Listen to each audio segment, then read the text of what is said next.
আসসালামু আলাইকুম। অষ্টম শ্রেণীর সুপ্রিয় শিক্ষার্থী, তোমরা সকলে কেমন আছো? আশা করি মহান আল্লাহ তাআলার রহমতে তোমরা সকলেই ভালো আছো। আমিও ভালো আছি। আজকে আমরা শিখব তোমাদের গণিত বইয়ের ৭০ পেজের একটা ৬ নম্বর প্রশ্নের সুন্দর একটা সমাধান। আশা করি তোমরা সকলে উপকৃত হবে। আমাদের প্রশ্নে আছে তোমাদের চকলেট নিয়ে। চকলেট তৈরি করার জন্য কন্টেনারে সুন্দর সুন্দর কাঁচামাল নিয়ে আসা। সেই কাঁচামাল থেকে যে চকলেটটা তৈরি করা হয় এরকম বলছে একটা কন্টেইনারে দৈর্ঘ্য আছে 2 ফুট, অপর একটি কন্টেইনারের দৈর্ঘ্য আছে 3 ফুট। এই যে হচ্ছে আমাদের অষ্টম শ্রেণীর গণিত বই। তাহলে আমরা দেওয়া আছে লিখতে পারি প্রথম কন্টেইনারের দৈর্ঘ্য 2 ফুট আছে উল্লেখ করা আছে।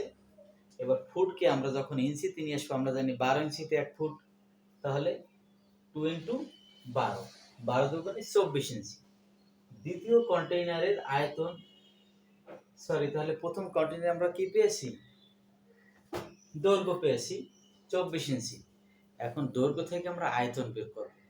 আমরা জানি ঘনবস্তুর আয়তন আছে, যার দৈর্ঘ্য, বস্তু, উচ্চতা 3টা অংশ থাকে, তাকে আয়তন বলে। এখন যেহেতু কন্টেইনার বলছে ঘনকার, দৈর্ঘ্য 2 ফুট, প্রস্থ 2 ফুট, উচ্চতাও 2 ফুট, তখন আয়তনের সূত্র দৈর্ঘ্য গুণ দৈর্ঘ্য গুণ দৈর্ঘ্য এক মান আসতে আছে। তাহলে আমরা পেয়েছি কত? 24 ইঞ্চি না? 2 ছিল, 12 দুগুণে 24 ইঞ্চি। সেই 24কে যখন আয়তনে নেব, 24 গুণ 3টে 24 গুণ হবে, 24 গুণ 24 গুণ 24। দৈর্ঘ্যের স্থানেও 24, প্রস্থ এর স্থানেও 24, উচ্চতার স্থানেও 24। তাহলে আমাদের সেদিন লিখছি 24 কিউব, মাথায় যে পাওয়ার 3 দেয় সেইকে বলে 24 কিউব আছে। 24 কিউব এত ঘন। আর আয়তনের একক হচ্ছে ঘন। ইঞ্চি থাকলে ইঞ্চি, মিটার থাকলে মিটার, সেন্টিমিটার থাকলে সেন্টিমিটার। 24কে কিউব করে আমরা পেয়েছি 13,824, এত ঘন ইঞ্চি। এবার আসি আমরা দ্বিতীয় কন্টেইনারের দৈর্ঘ্য। প্রশ্নে উল্লেখ করা আছে আমাদের দ্বিতীয় কন্টেইনারের দৈর্ঘ্য হচ্ছে 3 ফুট। 3 ফুটকে আমরা ইঞ্চিতে প্রকাশ করলে কি হবে? 3 গুণ 12, 3 বারো 36, এই যে কিন্তু 36 ইঞ্চি আসলো। ইঞ্চিকে যখন আবার দ্বিতীয় কন্টেইনারের আয়তন নির্ণয় করব, তখন কি হবে? ওই 3 ফুটকে 36 ইঞ্চিতে পেয়েছি, সেই 36-এর কিউব কেন? কারণ দৈর্ঘ্যের স্থানেও কিউব, গুণ প্রস্থের স্থানেও কিউব, গুণ উচ্চতার স্থানেও কিউব। সেজন্য 3টে 36-এর গুণফল 36 কিউব ঘন ইঞ্চি। 36-এর কিউব করে আমরা কত পেয়েছি? 36-এর কিভাবে কিউব করব? 36 গুণ 36 গুণ 36, তাহলে পাইতে আসি 46,665।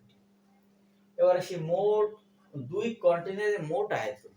প্রথম কন্টেইনারের আয়তন পেয়েছি 13,824 এবং দ্বিতীয় কন্টেইনারের আয়তন পেয়েছি আমরা 46,656। এখন দুইটা আয়তন যোগ করলে কত পেয়েছি? 60,480। আসি আমরা এবার তৈরিকৃত চকলেটের আয়তন। তাহলে আমরা একটা চকলেট পেয়েছি, আয়তন প্রশ্ন উল্লেখ করা আছে। এক মাথায় 2টা দাগ মানে 1 ইঞ্চি, 2 অনের উপর আবার 1 ইঞ্চি গুণ 2 ইঞ্চি, মানে দৈর্ঘ্য 2, প্রস্থ 1, উচ্চতা 1, তাহলে কি পেয়েছি? এত। তো 1 গুণ 1 গুণ 1 গুণ করলে ঘন ইঞ্চি। তাহলে আমাদের মাথায় যে 2টা দাগ আছে, 2টা দাগ মানে ইঞ্চির দাগ। ফ্যাক্টরিতে উৎপাদিত চকলেটের সংখ্যা। তাহলে মোট কাঁচামালের আয়তন আছে 60,480 ঘন ইঞ্চি, আর আমাদের চকলেটের সাইজ হবে কত?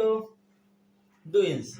তাহলে ওই 60,480-কে 2 দ্বারা ভাগ করলে যত মান আসবে সেটা হচ্ছে চকলেটের সংখ্যা। তাহলে কত আসলো? 30,240টি। এবার খ নম্বর প্রশ্নে বলছে কি, ওই যে কাঁচামাল যেটা দেওয়া ছিল সেইটাই আছে, কিন্তু চকলেটের সাইজটা একটু বড় করতে হবে। যেমন প্রশ্ন উল্লেখ করা আছে, বলতো চকলেটের আয়তন। প্রশ্ন উল্লেখ করা আছে 5 ইঞ্চি গুণ 7 ইঞ্চি গুণ 1 ইঞ্চি। তাহলে 5 গুণ 7 গুণ 1 এর গুণফল পেয়েছি 35 ঘন ইঞ্চি। আর উৎপাদিত প্রথমেই দেওয়া ছিল কাঁচামাল কত ৬০,৪৮০। ওই ৬০,৪৮০ কে ৩৫ দ্বারা ভাগ করলে আমাদের কতগুলো চকলেট পেয়েছি? ১৭,৭২৮টি চকলেট পেয়েছি।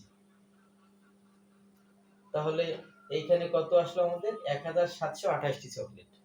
যেহেতু সাইজ বড়, আর ওদিকে পেয়েছিলাম ৬০,৪৮০ এর ২ দ্বারা ভাগ করলে ৩০,২৪০টি। ছোট সাইজ যখন চকলেট তখন অনেক বেশি চকলেট পেয়েছি, আর যখন চকলেট সাইজ বড় করেছি তখন এই মান পেয়েছি। এবার আবার ঘ নম্বরে যাই। এবার ক হতে প্রাপ্ত কাঁচামালের আয়তন ছিল যেটা, সেটা লিখছি।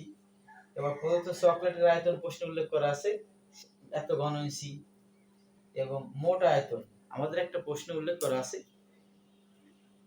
5 ইঞ্চি গুণ 7 ইঞ্চি গুণ 1 ইঞ্চি, ওদের আয়তন পেয়েছি 35 ইঞ্চি। সেই 35 ইঞ্চির কতগুলো চকলেট তৈরি করতে পারছে?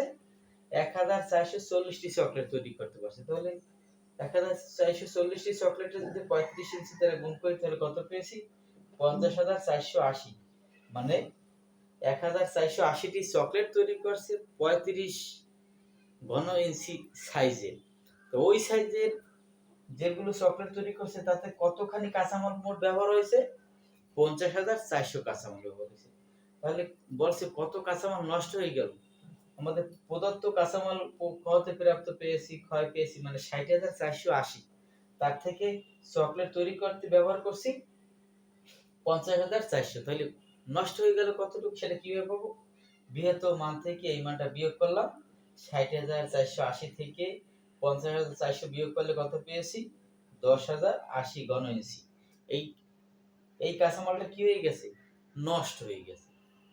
ধন্যবাদ তোমাদের সকলকে। তোমরা সকলে ভালো থাকো, সুস্থ থাকো। আমার চ্যানেল লাইক করবে, কমেন্ট করবে, সাবস্ক্রাইব করবে, বন্ধুদের শেয়ার করবে, তাহলে আমি খুশি হব, তোমরাও উপকৃত হবে। আগামীতে তোমাদের ক্লাসের জন্য অগ্রিম শুভেচ্ছা, অভিনন্দন, ভালোবাসা। সকলে ভালো থাকো। আল্লাহ হাফেজ।